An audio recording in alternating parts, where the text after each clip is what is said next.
Bismillahirrahmanirrahim. Assalamualaikum warahmatullahi wabarakatuh. Perkenalkan, nama saya Andi Suryaningsih, NIM 1947240041, kelas 29B. Pada kesempatan kali ini, saya akan membawakan mengenai video pembelajaran mengenai sistem peredaran darah pada manusia, yang mana bertujuan untuk memenuhi salah satu tugas ujian akhir semester mata kuliah konsep dasar IPA di SD.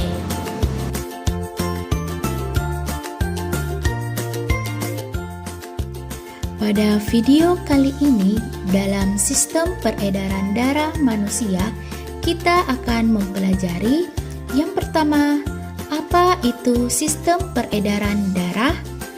Kedua, fungsi sistem peredaran darah. Ketiga, organ peredaran darah. Keempat, peredaran darah besar. Kelima, peredaran darah kecil.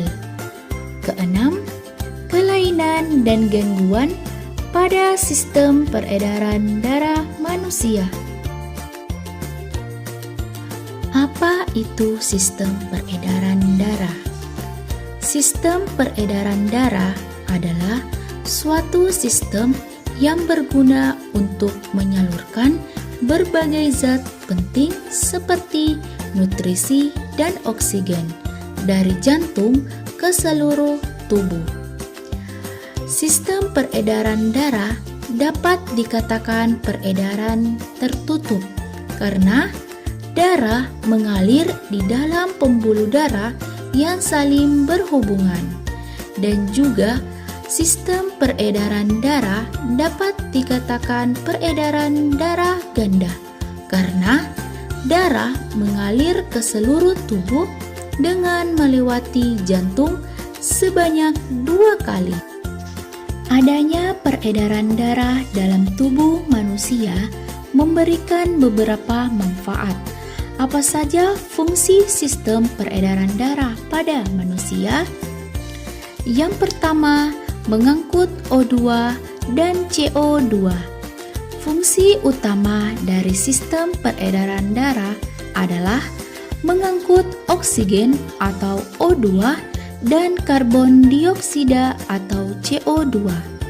Darah yang mengandung banyak O2 dari paru-paru akan beredar ke seluruh tubuh untuk digunakan dalam aktivitas sel.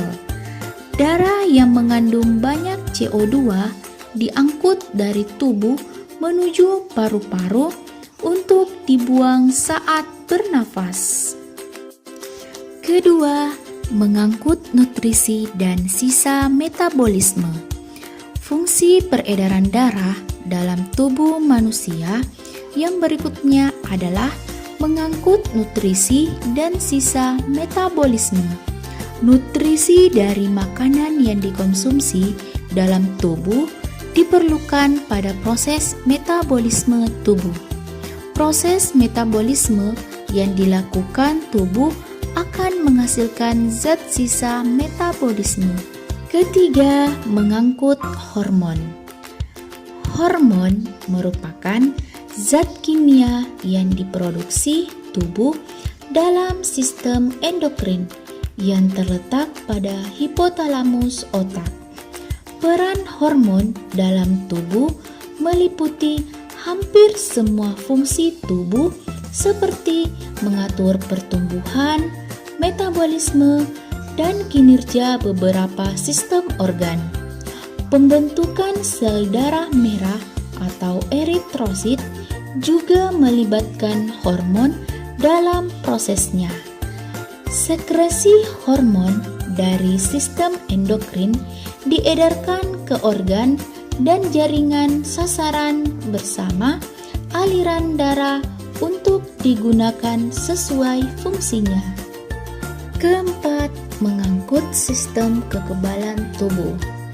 Kekebalan tubuh atau biasa juga disebut imun merupakan bentuk pertahanan tubuh untuk melindungi tubuh dari pengaruh biologis. Cara sistem kekebalan tubuh melindungi tubuh adalah dengan mengenali dan membunuh patogen atau mikroorganisme parasit. Sistem kekebalan tubuh terdiri dari sel-sel yang bertanggung jawab atas imunitas tubuh seperti sel darah putih atau leukosit. Kelima, mengatur suhu tubuh. Darah memiliki peran dalam membantu mempertahankan homeostatis atau kestabilan suhu tubuh melalui pelepasan atau konservasi panas. Pembuluh darah berkembang atau berkontraksi saat bereaksi terhadap kondisi di luar tubuh. Kondisi ini kemudian mengatur aliran darah dan panas mendekati atau menjauhi permukaan kulit di mana panas hilang. Selain itu juga mengatur beberapa banyak panas yang dilepaskan dari tubuh. Darah mendistribusikan panas tubuh melalui alirannya pada sistem peredaran darah. Berikut adalah organ penyusun sistem peredaran darah dalam tubuh manusia. Yang pertama, jantung. Fungsi dari jantung adalah sebagai pemompa darah. Letaknya ada di dalam rongga dada sebelah kiri dan dibalut selaput bernama perikardium. Jantung manusia memiliki 4 ruang, yaitu yang pertama, serambi kanan atau atrium dexter, yang dimana berfungsi untuk menerima darah yang mengandung CO2 dari seluruh tubuh. Kedua, serambi kiri atau atrium sinister, berfungsi untuk menerima darah yang mengandung O2 paru-paru. Ketiga, bilik kanan atau ventricle dexter, berfungsi untuk memompa darah yang mengandung CO2 ke paru-paru. Keempat, bilik kiri atau ventricle sinister, berfungsi untuk memompa darah yang mengandung O2 ke seluruh tubuh. Kedua, pembuluh darah.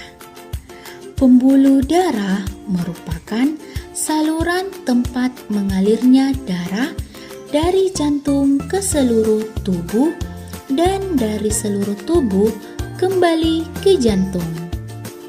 Ada 2 macam pembuluh darah yang berpengaruh pada sistem peredaran darah. Yang pertama, pembuluh nadi atau arteri. Pembuluh nadi merupakan pembuluh yang mengalirkan darah dari jantung ke seluruh tubuh. Kedua, pembuluh balik atau vena. Pembuluh balik merupakan pembuluh yang mengalirkan darah dari seluruh tubuh menuju ke jantung. Yang ketiga, darah. Darah adalah bagian terpenting dalam sistem peredaran darah. Darah mengangkut gas, nutrien, hormon, sampah metabolisme, dan senyawa lainnya seperti obat ke seluruh tubuh. Darah tersusun oleh yang pertama, plasma darah.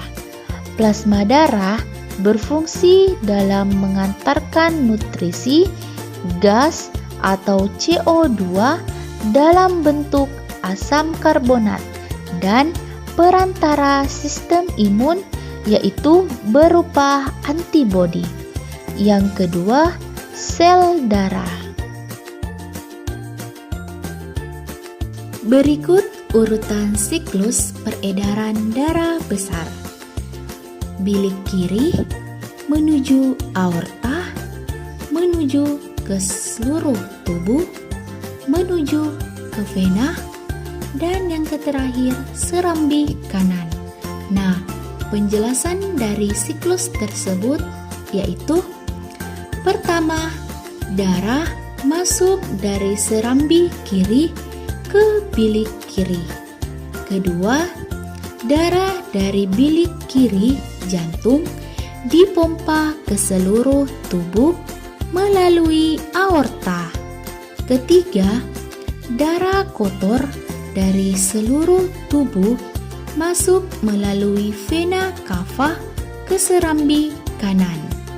Keempat, darah kotor masuk dari serambi kanan ke bilik kanan. Kelima, darah dari bilik kanan kemudian akan masuk pada sistem peredaran darah kecil. Nah, tujuan dari siklus peredaran darah besar adalah untuk memompa darah bersih dari jantung yang kaya oksigen ke seluruh tubuh untuk mengedarkan oksigen yang digunakan untuk metabolisme. Selanjutnya, urutan dari siklus peredaran darah kecil, yaitu dari bilik kanan menuju arteri pulmonalis, yang selanjutnya menuju ke paru-paru, ke vena pulmonalis, dan menuju ke serambi kiri. Nah, urutan dari peredaran darah manusia yaitu: yang pertama, darah kotor masuk dari serambi kanan ke bilik kanan. Kedua, darah kotor dari bilik kanan jantung dipompa ke paru-paru melalui arteri pulmonalis. Ketiga, darah bersih dari paru-paru masuk ke serambi kiri melalui vena pulmonalis. Keempat, darah bersih masuk dari serambi kiri akan diteruskan ke bilik kiri. Kelima, darah dari bilik kiri kemudian akan masuk pada sistem peredaran darah besar. Tujuan dari peredaran darah kecil adalah untuk memompa darah kotor menuju ke paru-paru.